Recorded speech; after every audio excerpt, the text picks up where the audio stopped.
assunto de reforma tributária. Nós vamos conversar agora com o líder do governo na Câmara, deputado Ricardo Barros. Deputado, é um prazer em tê-lo aqui nos bastidores. Seja bem-vindo. Deputado, nos ouve? Olá, líder. Olá, deputado. Deputado Ricardo Barros, muito boa tarde, bem-vindo ao nosso programa. Vamos tentar... Acho que tem um problema no retorno. Isso, vamos tentar... Você está ouvindo a gente?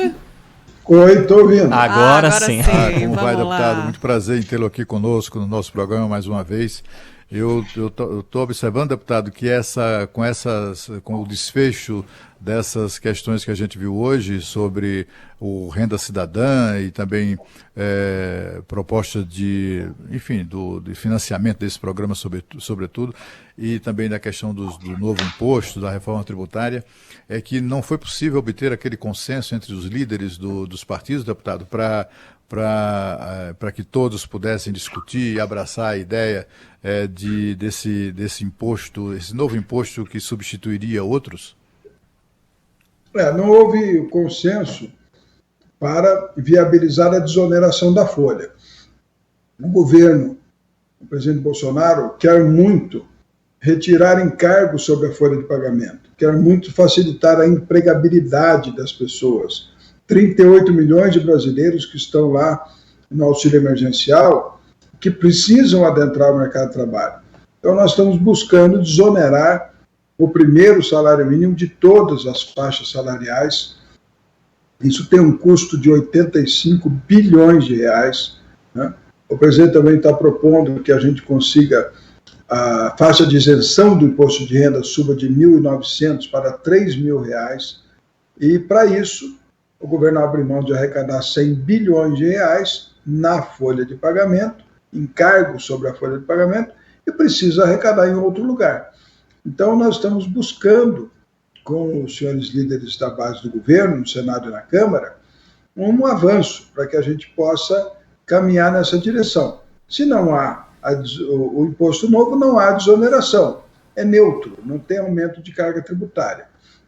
Líder, Esse é o objetivo.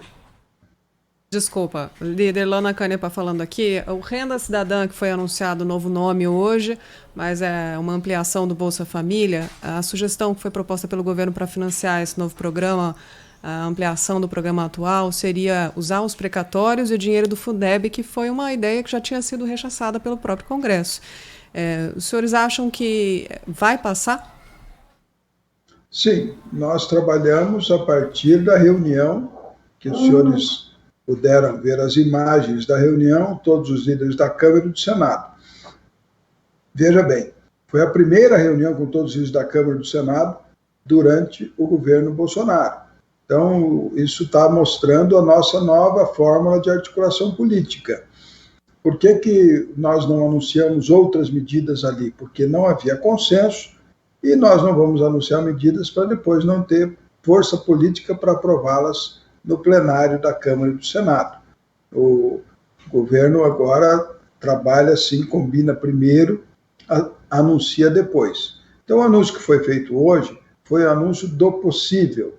Não tivemos ainda condições de ampliar a adesão à proposta da reforma tributária, porque são vários itens e um partido tem dificuldade, outro tem partido, então a gente precisa conseguir construir um texto que receba amplo apoiamento. Nesse sentido, vamos continuar trabalhando. Hoje ainda tenho reuniões com a área econômica, tenho uma reunião com os senhores líderes de novo para conversar sobre isso. Vou continuar aqui fazendo o esforço de construir maioria para aprovar as matérias. Uma vez, líder, desculpa, só para concluir, Cláudio Humberto, desculpa. Na última vez que essa questão de usar o dinheiro do Fundeb foi colocada para financiar um programa social, a interpretação e a negativa por parte do Congresso é porque seria uma forma de pedalada, né? Usar um dinheiro que não está contabilizado para financiar um programa social. O que o senhor acha? Porque essa crítica certamente vai chegar pelo Congresso, como já chegou por alguns especialistas, como um economista que a gente estava ouvindo agora há pouco. O Fundeb já está fora do teto. Esta votação que teve do Fundeb, ampliando a obrigação do governo de aportar, que hoje é de 10% para 23% ao longo do tempo, ela foi votada fora do teto. Há uma excepcionalização do Fundeb para fora do teto.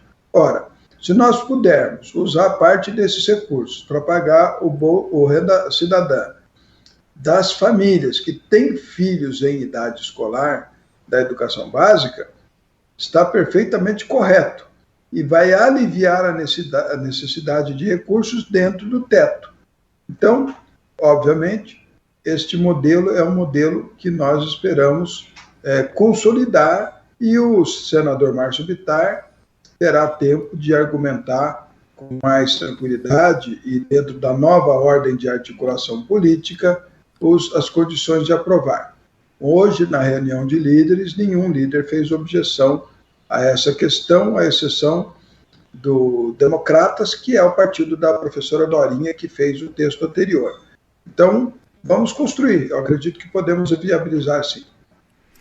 Deputado, nessas conversas políticas, o senhor tem esperança, o governo tem esperança de convencer, por exemplo, um personagem importante nesse processo todo, que é o presidente da Câmara, de apoiar essa ideia da reforma tributária, dessa nova fase aí da reforma tributária? Bem, nós ainda não temos consenso sobre o nosso texto.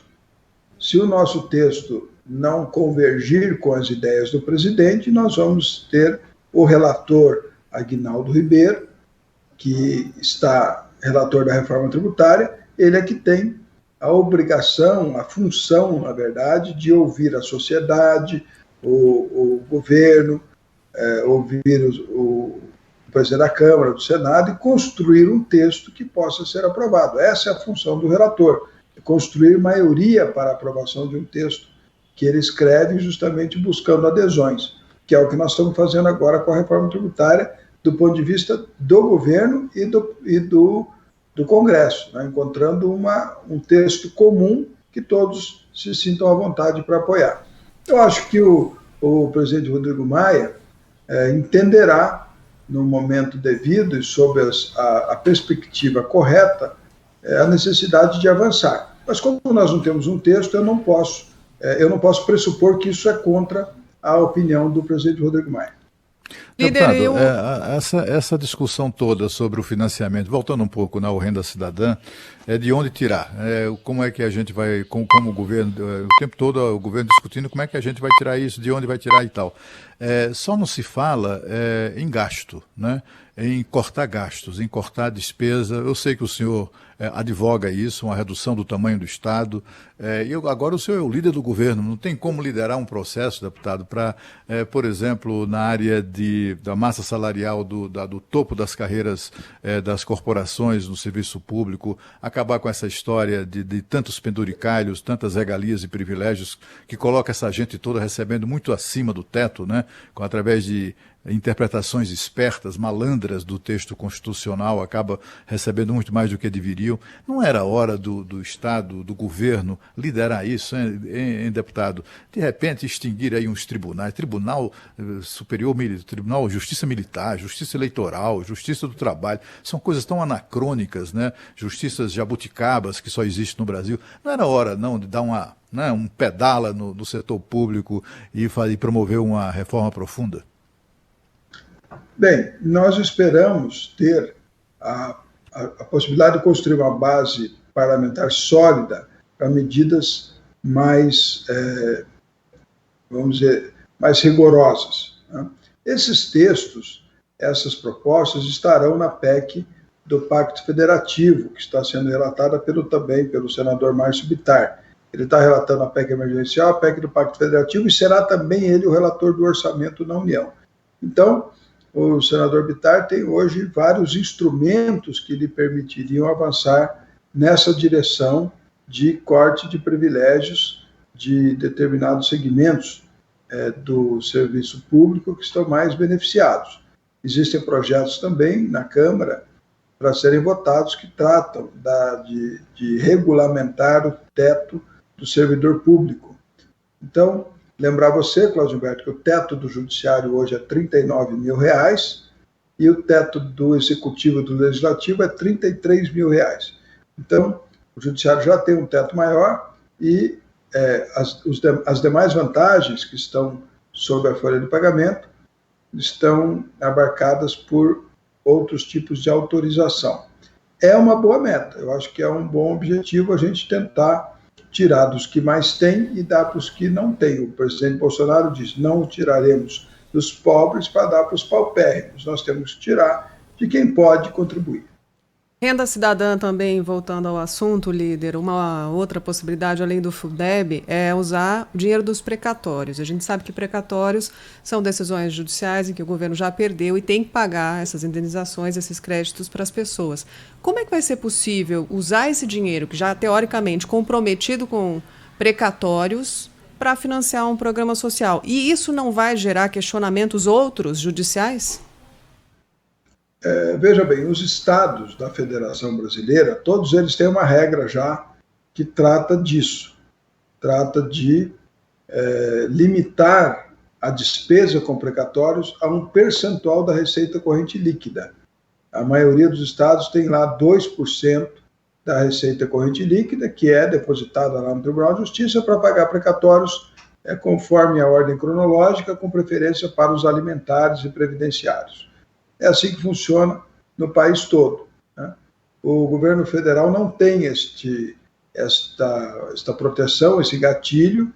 Quando votamos o teto do gasto público, a despesa de precatórios naquele ano era de 13 bilhões e hoje é de 55 bilhões. Então, nós estamos com um teto fixo e a despesa do precatório vem galopando. Obviamente, é preciso tomar uma providência, até porque é preciso haver previsibilidade no orçamento sobre essas questões, né? Nós temos, o orçamento é feito anualmente e a gente não sabe quantas decisões sobre precatórios serão tomadas pelo judiciário a cada ano. Então, é por isso que os estados se protegeram, colocando para o seu planejamento futuro, colocando um percentual da receita corrente líquida como teto de pagamento de precatórios. Isso está vigente em vários estados há muitos anos, não me parece que haja problema jurídico com isso. Sobre a criação do novo imposto, líder, que também é uma questão que sofre muita resistência no Congresso Nacional, o que já tem definido sobre esse novo imposto, que o governo parou de chamar de nova CPMF, está falando em substituição tributária, porque a promessa é que não vai gerar um aumento na cobrança de impostos. Mas como fazer isso? 0,2%? O que estava em andamento era esse estudo, está ainda em andamento, nós continuamos estudando possibilidades de financiar a desoneração da folha de pagamento.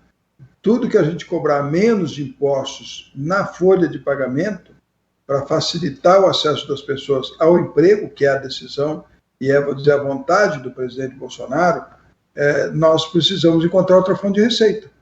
E esta fonte de receita estava sendo ventilada já há muito tempo pelo ministro Paulo Guedes, com a contribuição de desoneração, que é um percentual sobre as transações que são feitas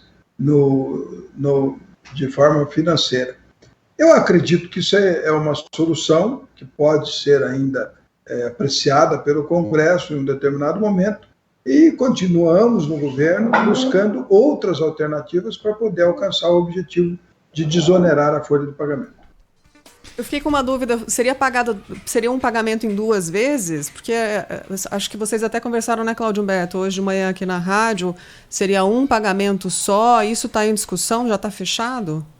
Para quem faz a transação digital, como é que seria, líder? Não, isso não está fechado. Isso é uma das coisas que está em estudo, como outras possibilidades de financiamento de uma desoneração da folha de pagamento, que também estão sendo estudadas, e nós estamos... funciona assim, Cláudio Humberto, a gente faz um leque de alternativas, né? Nós temos um objetivo e temos alguns caminhos a serem tomados, né? Então, o nosso esforço, o nosso exercício aqui é encontrar um caminho que tenha aderência à política de governo e tenha aderência à votação do Congresso Nacional. Então, é trabalhoso isso, a gente está buscando Nós não estamos falando em pouco recurso, nós estamos falando em 100 bilhões de reais que hoje estão sendo arrecadados na folha de pagamento e que nós queremos que sejam arrecadados em outra base tributária, porque tributar a folha de pagamento é dificultar o acesso desses 38 milhões de brasileiros que estão no auxílio emergencial ao mercado de trabalho. É uma das alternativas, mas ela não está fechada e, portanto, eu não posso aqui lhe dizer qual seria efetivamente o mecanismo. Deputado, assim, uma pergunta final que eu gostaria de saber. É uma reforma que vai demandar muita discussão, muita conversa, você vai ter que fazer muita política, né, para viabilizar a aprovação e tal. E temos uma eleição pela frente, né? Eu gostaria de saber isso. O senhor é otimista com relação à aprovação desta reforma ainda este ano? Sim, eu diria que é vontade do presidente Bolsonaro, é vontade do presidente Rodrigo Maia, é vontade do presidente Davi Alcolumbre e é vontade do Congresso, é uma pauta do Congresso Nacional a aprovação das reformas. Esse Congresso Nacional é um Congresso reformista, já votou a reforma da Previdência, quer votar a reforma administrativa e quer votar a reforma tributária. E o Pacto Federativo também, né, que é permitir mecanismos, os gatilhos, né? Os gatilhos são contenção de despesa, e eles estão também no relatório do senador Márcio Bittar. Então, nós precisamos avançar na comunicação, vocês que estão aí na mídia, tratarem da questão dos gatilhos, porque eles vão estar também nesta emenda constitucional que trata do Renda Brasil, porque eles são a demonstração de que o Estado não gastará mais do que arrecada.